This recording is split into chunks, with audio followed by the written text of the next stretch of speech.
Today we're going to show you how to set up a call forward for your extension. First of all, go to User Feature Configuration under the User tab in the portal and enter the extension number for your extension.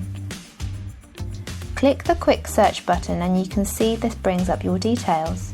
It will automatically show call forward first of all.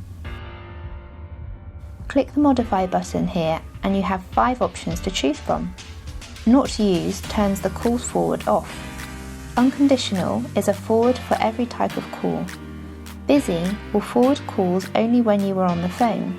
No Answer will forward a call if you do not answer the phone. You can set a timer at which that happens. You can also select Busy and No Answer for both these scenarios.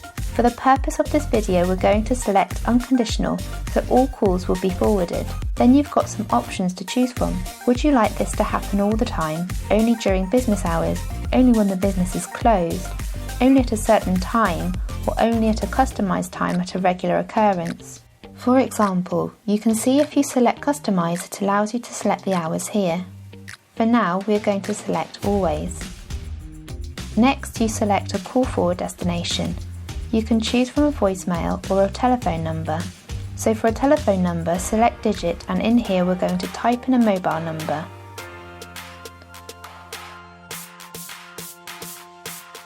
This will mean that all calls will be forwarded to that mobile number from when you hit Save here. And that's a very simple way to set a call forward. When you want to turn the call forward off again, you simply select Modify, change the call forward type to Not Used and click Save.